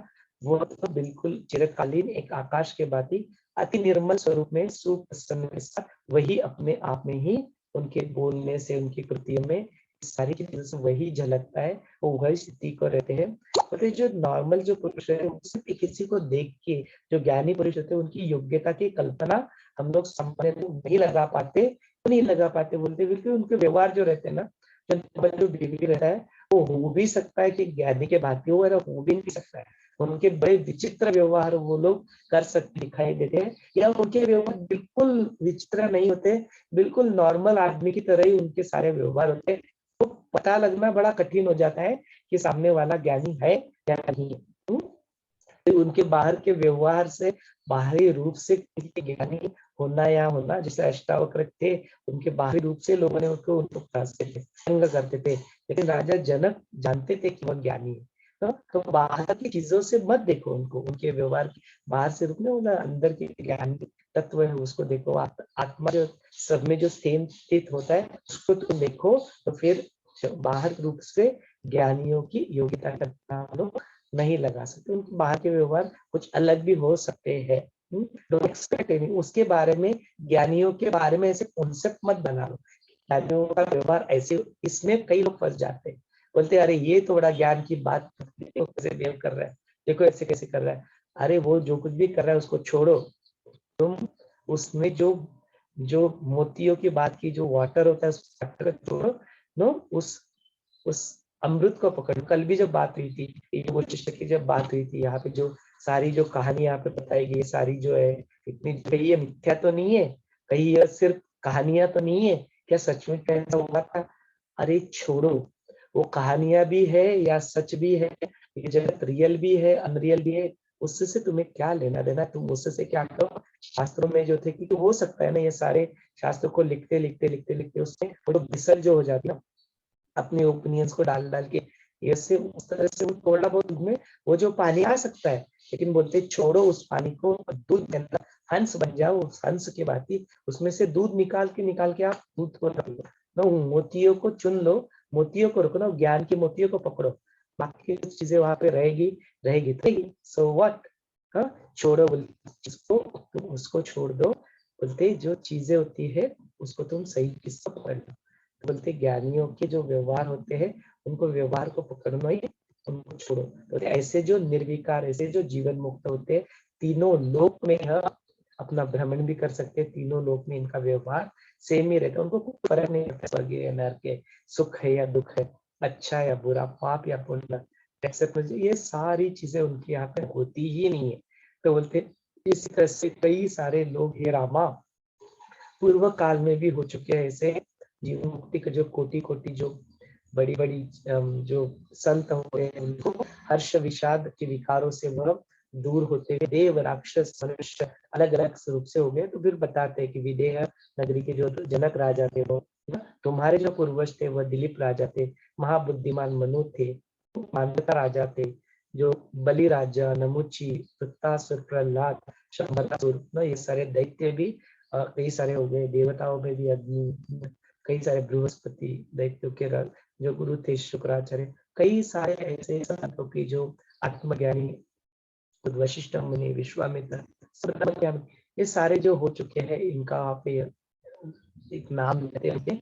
इनके चरित्र को पढ़ना, इनके चरित्र को समझना, इनके बारे में स्मरण करना, यह जिंदगी में वर्थ है। इस तरह से वशिष्ठ मुनि इनके बारे में खुद भी कहते हैं ना कि चीजें उनके बारे में, निगेटिविटी के बारे में सोचते बैठोगे जो वो तो बोलते बोलना भी है, किसी के बारे में बात भी करना है तो ऐसे संतों के बारे में बात करो, ऐसे उनके चरित्र को सुनो, उनके चरित्र की में चर्चा करो, आत्मज्ञान की चर्चा करो। उलझे रहोगे कौशिक में तो उसी में फंस जाओगे। इतना बड़ा सुंदर वर्णन यहाँ पे वशिष्ठ मुनि ने बंधन और मोक्ष के बारे में किया और जीवन मुक्तों के बारे में यहाँ पे किया। आज मैं अपनी वाणी को यहाँ पे विश्राम दे देता हूँ।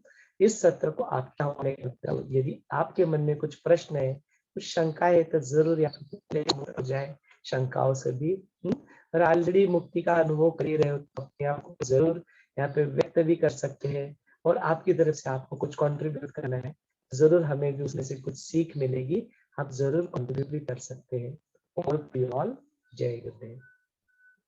अनम्यूट को अपने आप अभी बोल लेते हैं, आप खुद ही अपने आप को अनम्यूट करके आप यहाँ पे व्यक्त हो सकते हैं। और भी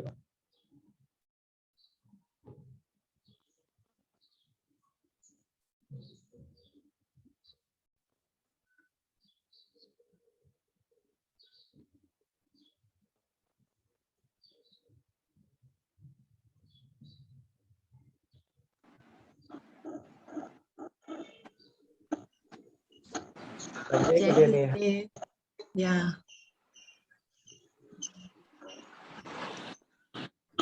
Can go.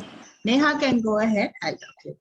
हाँ, मेरा सवाल ये है कि जिसको हम हमारा प्राण बोलते हैं वो भी क्या अनाहत चक्र की स्पेस में पड़ा हुआ यूनिवर्सल कॉन्शियसनेस का प्रतिबिंब ही है, ऐसा है क्या?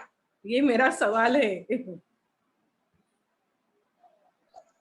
ओके तो जो हम लोग जिसको हम लोग कोई मर जाता है तो बोलते उसके प्राण निकल गए, उसका जो जीवन निकल गया। तो यह जो सारे जो स्वरूप हमें दिखाई दे रहे हैं, या जिसको आप रियल कहो अनरियल कहो जो कुछ भी है, तो बोलते यह सारी परमात्मा ही है। वो परमात्मा स्वरूप ही इसमें चैतन्य स्थित होता है, सिर्फ उसकी मात्रा कम ज्यादा हो सकती है। एक पत्थर होता है उसमें भी चैतन्य स्थित होता है, तो वहां पे भी उसकी मात्रा बहुत कम रहती है, इसलिए वो अपनी तरह से रिएक्ट करते हुए दिखता है, रिस्पॉन्ड करते हुए दिखते नहीं है। तो चैतन्य पे नहीं है एक्चुअली, चैतन्य हर जगह पे है। अगर हर जगह पे है तो प्राण में भी वह चैतन्य जरूर स्थित है। तो प्राण यूजुअली हम जिससे एसोसिएट कर रहे हैं वह अपना वायु तत्व जो होता है, वायु तत्व से हम लोग प्राण से रिलेट करते हैं, जो अपना ब्रेथ होता है उससे हम लोग प्राण से रिलेट करते हैं। तो प्राणों के भी पंच तरीके से 5 तरीके के प्रकार बताए गए हैं। अपान व्यान समान प्राण जो बोले उसके प्राणों के भी 5 रूप के रूप में यहाँ पे पंचांगों में उसको बताया गया है। तो जिस किसी की मृत्यु हो जाती है उसको सब जाती है, तो कहते हैं कि अरे उनके तो प्राण रुक गए, उनके तो प्राण निकल गए।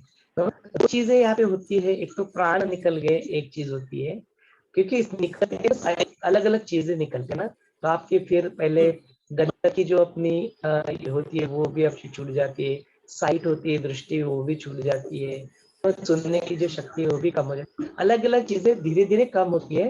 तो वैसे जिसमें धीरे धीरे चीजें कम होती है वैसे प्राण भी आपका छूट जाता है। वो जो आपकी प्राण की जो शक्ति के सारे जो वायु होते हैं वह पूरी तरह से इसे अनाज चक्र की तरफ हृदय की तरफ आते हैं, उसमें वह विलीन हो जाते हैं, उसी में वह क्षीण होके धीरे धीरे क्षीण होते होते पूरी तरह से विलीन हो जाते हैं। तो जरूर जरूर 200% चैतन्य की उसमें जो स्थिति जो है वो तो डेफिनेटली उसमें बनी ही रहती है। चैतन्य के ही सारे स्वरूप, चैतन्य के अलावा और कुछ है ही नहीं। फिर वो अपने पंचेंद्रिय देखो, अपने शरीर देखो, और उसके बावजूद इसमें उसका रूप होने के बावजूद भी वह इससे अलग है, पूरी तरह से अलग है। ये दोनों चीजें कही गई है कि वो है भी और यहाँ पे नहीं भी। मतलब सिर्फ यदि बोलो कि मैं सिर्फ शरीर हूँ, मैं सिर्फ शरीर नहीं हूँ, मैं उसके अलावा और कुछ हूँ, मैं वो सेल्फ हूँ, आत्मा हूँ। और दूसरे रूप से देखेंगे तो यह चैतन्य ही है, यह सबको गतिमान करता है। आपके किसी भी चीज को जो मिलने वाली ऊर्जा है वो ऊर्जा चैतन्य से ही प्राप्त होती है, बिकॉज वो चैतन्य ही ऊर्जा का मूल स्रोत है। तो जहां भी आपको ऊर्जा दिखाई दे रही है वो मूल स्वरूप वही से आ रही है। तो उसका डेफिनेटली दोनों तरीके से है भी बोलते हैं और नहीं भी बोलते, दोनों चीजें बोली गई। मीन्स प्राण जिसको बोलते हैं ऐसी कुछ चीज नहीं है, ये 5 वायु ही है, ऐसा है क्या? तो वो इंटेलिजेंस कहाँ रहता है बॉडी को चलाने का, कि जो रक्ताभिसरण करने का, खाया हुआ पचन करने का और वो अन्न रस पहुंचाने, मीन्स ये इंटेलिजेंस है ना एक। नहीं तो गर्भाशय में एक सेल डिवाइड होके पूरा बॉडी, ये जो इंटेलिजेंस है वो क्या है? क्योंकि अगर ये 5 वायु ही है तो उस प्राणवायु जिसको बोलते हैं वही प्राण है, तो वो प्राणवायु, प्राण अपान मीन्स प्राण अपान बोलती हूँ मैं उसके बारे में, तो उसमें ही ये इंटेलिजेंस है क्या सब? और बॉडी के बारे में अहंकार पैदा होता है, जो शायद हार्ट चक्र की स्पेस में रहता होगा, बॉडी के बारे में अपनापन, उसके लिए वो बॉडी को चलाता है। और जब भी वो बॉडी के बारे में अपनापन खत्म होता है तभी वो इंटेलिजेंस बॉडी में से बाहर निकलता है। इंटेलिजेंस यानी प्राण या क्या? थोड़ा मेरा ये है, ऐसा है क्या? ये मेरा सवाल है। समझ में आ गया मुझे प्रश्न, आपका समझ में गया। प्रश्न के अंदर है आप प्राण को और जीव को एक समझ रहे हैं। एक्चुअली प्राण और जीव को एक समझ रहे हैं। जो हम लोग जिसकी चैतन्य की जो बात कर रहे हैं ना, वह जीव की बात करें। एक्चुअली एक जीव जो होता है, शिव होता है एक, और एक जीव होता है, उस जीव को हम लोग कर रहे हैं। आप बोल रहे कि आप प्राण को सिर्फ और सिर्फ वायु पंच प्राणों के रूप में जो 5 प्राण बताए हैं उसको सिर्फ वायु के रूप में देख रहे, ऐसा नहीं है। जो यहाँ पे जो बात चल रही है वो जीव की बात चल रही है, जो जीव चैतन्य का जो छोटा सूक्ष्म स्वरूप रहता है वो जीव होता है, और वो जीव अपने को छोड़ देता है। तो जीव जब छोड़ के चला जाता है तो यह जो पंच प्राण को जो संचालित करने वाली शक्तियां होती है, हाँ, फिर वो हृदय चलना होता है, धमनियों से रक्त बहना होता है, पंचेंद्रियों से जो रखने की जो शक्ति होती है, ये शक्तियां भी वो अपने साथ लेके जाता है। वो लेके जाता है जीव, इसको कह सकते हैं। ये जीव संज्ञा भी हमने ही दी है। असलियत में ना प्राण होता है, असलियत में ना जीव होता है। ये अपने समझने के लिए हमने यह डिस्क्रिमिनेशन क्रिएट किया है, कि जीव होता है भाई, और जीव छोड़ के चला जाता है। तो जब चैतन्य की शक्ति तुम्हें छोड़ के चली जाती है, जब वो जीव छोड़ के चला जाता है तो अपने साथ उसने जो लाई हुई जो शक्तियां होती है उन सारी शक्तियों को भी वो लेकर आता है। उसके बाद में फिर बचता क्या है? तो ये डेड बॉडी फिर बचती है, फिर सिर्फ डेड बॉडी नहीं रहती है। कुछ दिन के बाद वो डेड बॉडी भी पंच महाभूतों में विलीन हो जाती है। थोड़ा सा इसको ना समझने के लिए अपना जो सृष्टि की उत्पत्ति जिस तरह से करूंगा, जो ऑर्डर से उस ऑर्डर समझ लेंगे तो ये समझने में और ज्यादा आसानी हो जाएगी। यदि आपको उसके ऊपर भी चर्चा की जा सकती है कि how do we actually came, no, हमने जो बताया ना गर्भाशय स्पर्म आया, ये भी परे लेवल है कि कोई भी एक सूक्ष्म जो जीव होता है वो आपकी शरीर में प्रवेश कैसे करता है। तो उन्होंने वहाँ पे कई बार योगेश्वर में बताया कि वो क्या करता है, वो जो सारे जो बीज रहते हैं ना, जो अन्न रहता है उसमें वो प्रवेश कर लेता है। किस रूप में प्रवेश करता है? तो वायु रूप में होता है, वायु रूप में भ्रमण करता रहता है। वायु रूप में एक्चुअली वायु नहीं है, वायु वायु के जैसे, वायु के जैसे वह जो आता रहता है वो चीज करता है, वो भ्रमण करते रहता है। खास चित्त दिखाओ बोलेंगे तो देखने की तो चीज है नहीं, मन तो कहीं पे है ही नहीं ऐसा। मन है तुम्हारा अहंकार, ये कोई ऐसे शरीर किसी पार्ट में दिखाने लायक चीज तो है नहीं। तो वो बहुत सटल है। तो बोलते वो जो भ्रमण करते रहते हैं, बोलते उस स्पर्म की बात हुई, स्पर्म से भी पहले आप ओके पर करते हैं, वो एंटर करते हैं उस इसमें एंटर करते हैं अपने अन्न में एंटर करते हैं। तो वो अन्न तुम खाते हो, वो अन्न तुम खाते हो तो उसके अन्न के माध्यम से तुम्हारे वो शरीर में जाते हैं। वो शरीर में जो खाया वो अन्न है वो डाइजेस्ट हो जाता है पंच प्राणों की वजह से। हमने देखा ना, अपान वायु, व्यान वायु, समन वायु, इन सारी की प्रक्रियाओं से वो क्या हो जाता है, अब्जॉर्ब करने के लायक बन जाता है। फिर उसको अपना शरीर जो मन है उसको क्या कर लेता है, अब्जॉर्ब कर लेता है। फिर वह जो आत्मा होता है या आत्मा का जो जीवन रूपी स्वरूप होता है वो तुम्हारे अंदर उसके वहां पे वह मन रूप में वह बन जाता है। वही जैसे ही वो मन का रूप ले लेता है, वही अपने वहां पे एक इच्छा कर लेता है, और इच्छा को विचार को इतना प्रबल बना देता है कि वही चीज को वो खींचता है। आपसे भी जो इच्छा हो जाती है उस इच्छा से ही वह फिर आगे जाके एक गर्भ में जो स्त्री जो होता है उसका जो अंडर होता है उसको वो फॉर्म कर लेता है, यहाँ पे स्पर्म का रूप फॉर्म कर लेता है, और वो जाके दोनों एक साथ मिल जाते हैं, फिर वहां पे उसकी उत्पत्ति हो जाती है। इवन जब मेडिकल साइंस के पर्सपेक्टिव से जो हमने स्पर्म और दोनों का जो बीज का संयोग देखा, उसके परे भी ये लोग निकल गए योगशास्त्र में, उसके परे का जो ज्ञान है उसको भी यहाँ पे बनाया गया। और जो वो निकलता है जिस तरह से वो वहां पे आता है, वो आत्मा जो होता है, जीव स्वरूप जो होता है, ज्योति स्वरूप जो होता है, वो की बहुत सूक्ष्म होता है, उसके भी परे निकल जाओ।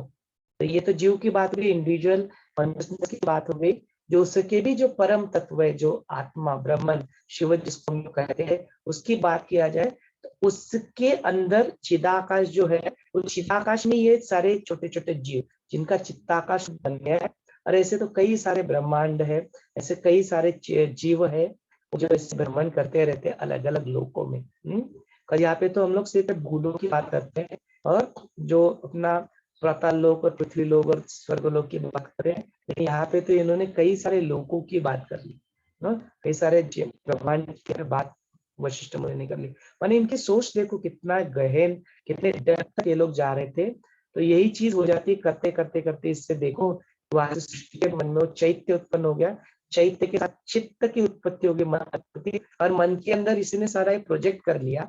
और प्रोजेक्ट करते करते तो क्या करना है, तो प्रोजेक्ट करते समय बोलते पंच तन्मात्रा को इसने बना दिया। पंच तन्मात्रा में सारे रस गंध रूप सुनना, फिर उनको करने के उनको पहले शब्द लगा, शब्द माने फिर पंच महाभूत आ जाते हैं। आकाश की स्थिति उत्पन्न हो गई, और आकाश की स्थिति में शब्द आ गए, फिर वायु की स्थिति उत्पन्न हो गई।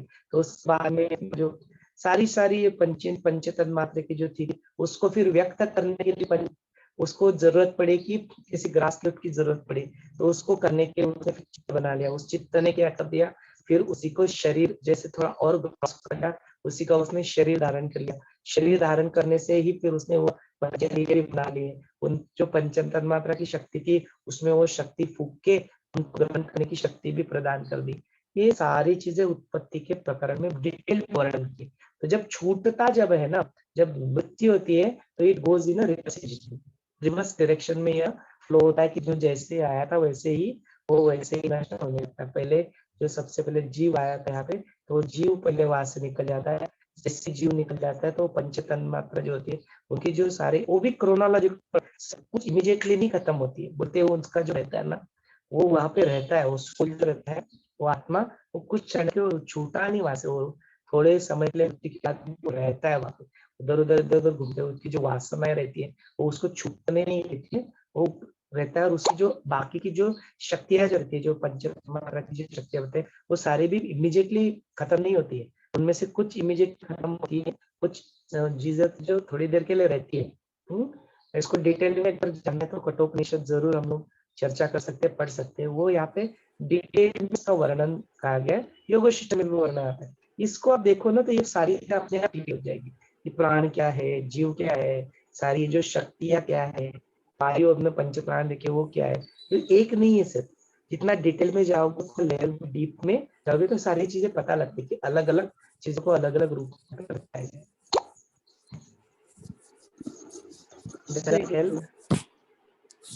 थैंक यू, जय गुरुदेव। और किसी को अपने मन के अंदर प्रश्न है तो जरूर आप पूछ सकते हैं। यदि आपको कुछ कंट्रीब्यूट करना है तो वो भी कर सकते हैं, आपको व्यक्त होना है तो वो भी आप कर सकते हैं। और to you.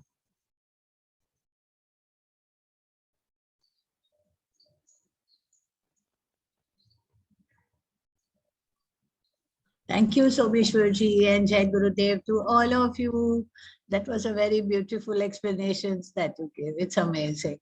Really, our knowledge, you know, is expanding more and more with the consciousness, of course. And we experience that expansion within us. Yeah. So on all the three levels we are, right? Good. So of course, it was a full revision, but it was very nice brushing up our minds with all that. And I would like to add here कि अब you know योग Vashishtha you know बताते हैं कि you know what is the lakshan or what are the you know like the lakshans of those who have been into their self, yeah, the supreme self. So he keeps on explaining it to Rama, ki how you can drop all the concepts and all the mental conditionings which are there, and of course, you know, this jiva is the alone is the cause of all this world appearance because it is the mind. But even if the body perishes, the self doesn't perishes. So he goes on explaining it further कि ये जो desires and the hopes which you know are there in the mind bounce the wheel of the world illusion. जब तक वो इच्छाएं जो मन में रह जाती है वही हमको वो उसी चक्कर में घुमाती रहती है। पर जब हम सत्य के साथ self, when you are in the self alone, what happens? You become totally free from the desire and hopes. Then again he goes ahead. Whole thing is that वो स्थित प्रज्ञा के लक्षण बता रहा है actually में how you feel, you know, those who are there in that. Then you don't have any joy or sorrow in your life. Whatever comes to you, it doesn't distracts you, you know, in this world. That is more there. And the laws of time, space, and causation, whatever pleasant or unpleasant, but he remains inward, undisturbed. वही है वो equanimity में रहता है. And those who are in the self, they are inwardly undisturbed. They are unshaken. जैसे अपने Meru mountain का हमने ये सुना. That is there. One more thing he said, you know, he said, Rama, those who come to know कि अब ये सिर्फ एक रस्सी है, सांप नहीं है, उसको fear आएगा क्या? That is more important. Once you know कि this is a rope and it is not a snake, वो जो था अंदर में snake का जो एक ये था, जो ख्याल आता था, जो thought था, now that illusion is dispelled and it does not return. And self-knowledge once attained is not lost again. So एक बार वो self-knowledge उत्पन्न हो गया, that is how it comes through your self-inquiry. Then that never diminishes. That liberation is always at your hand, all times and everywhere. By the self-effort, that self-effort which you have put in that gives you the liberation. And then he says, of course, you know, it is like a lamp which you have, the lamp of wisdom in yourself, and this wisdom is the vision that you take along and you go ahead. There is no sorrow there. The sorrow is beheaded, you know. The sage who has realized this truth is who is liberated from the error of here and now and beholds this world as he would be in the deep sleep without least craving. So he, जैसे बताया कि he is, walking, doing his work, everything, but he is in a deep sleep without the least craving. So all his cravings are coming to an end. This cravings we saw yesterday also, we have been seeing this, it's leading you to that pain and sufferings which you are going through. So he's saying the sage who has realized the truth and who is liberated also has his inner intelligence. Now he has that inner intelligence which is very sharp, and of course the experience which seek him unsought, and of course for the heart which is drawn to its own self. Yeah, I know it's getting late, I will go ahead. So he keeps on, there are many points which he can, he's showing you कि with all this, it keeps on happening to you, means you are in the self. So that is what it is. Don't, हम भ्रम में आ जाते हैं फिर से कि ओ ये तो अभी ऐसा हो रहा है तो मैं बॉडी हो गया क्या. He's saying no, that is not the thing actually. Knowing that the self which is infinite consciousness can bring all these about. He is not surprised with this wondrous phenomena. Whatever is happening in the world, he is very much surprised now. His eyes are seeing, but they don't click a picture. That memory is not made, that we also seen all this. So we have covered all the points, but still there was one thing here. It is like a fire band swing around, and an illusory circle of fire is formed. Have you seen those people, they take the fire in the stick and they just go on, turning, fast, rotating. What happens? An illusionary of a circle is formed. Why is that? That illusionary appearance of the world is due to the vibration that arises in the consciousness. So it is all that vibration which is there in the consciousness. That is what we can see. Yeah. So that is very beautiful. Sorry, my throat. Then he says there is no subject and object relationship for the self. It's the knower, the knowledge, and the knowable. So all these three which are there, and there is no division. The division is the ignorance. And what happens? You see directly when you're liberated, that sage rests in his own self with his intelligence firmly established in the inner self. And then what can these pleasures bind him of the world? It is nothing, because he sees himself in everything. That is what it is, that Brahman, that one that I am. And then the ego thought also goes away. So there is no ego sense in that, right? And then what happens is, all these things, when he keeps on doing it, what happens? He does it. He lives and he functions here free from pride and delusion, with their heart ever rejoicing, their countenance shining with a divine radiance, and performing their natural actions. So whatever is happening is all happening naturally in themselves. And then they are free from the agitations, but the natural actions keep on going. And that is what it is. And he comes to his own self with a total inner silence. So that mind which is, going on like a ghost in his, it's now shant, and you can say it's dead. So not even dead, it is just merged into that consciousness itself. So it's everything comes up to that. Everything is that Brahman, that one Brahman, you come with everything. So even what Neha is asking, the Jeev, the Shiv, and the world, what you see is everything Brahman. So all is Brahman, isn't it? And rest, of course, what she asked the question is there in the scriptures, that are the natures of the laws which go on accordingly. Like if you sow a seed of a mango, you're going to reap mango. That is the intelligence in that seed, isn't it? If you sow a seed of apple, it's going to be apple. The same food male eat, the same food female eat in the same house. Husband and wife, they eat the same food. But when it goes into the male, it gives them all that male things, whatever is there, that everything is, that energy is produced in that way. It's the same with the female. See, I think so something you'll have to do that. Yeah. So that's it. And with that note, of course, I would like to take a pause here. Thank you very much. So being with these whatever we saw, how a sage is. These are the milestones that we keep on coming to know that we have reached ourselves. So with this, I take a pause. Thank you. Thank you for letting me expressing myself, Someshwarji. Jai Gurudev. जय Gurudev Sangeeta ji, thank you so much for that beautiful expression. और किसी को अपने आप को व्यक्त होना है तो जरूर आप अनम्यूट करके व्यक्त हो सकते हैं।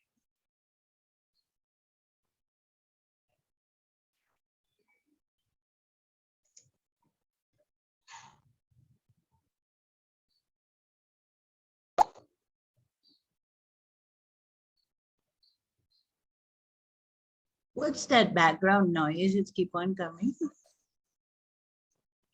Only we can hear it. I don't know.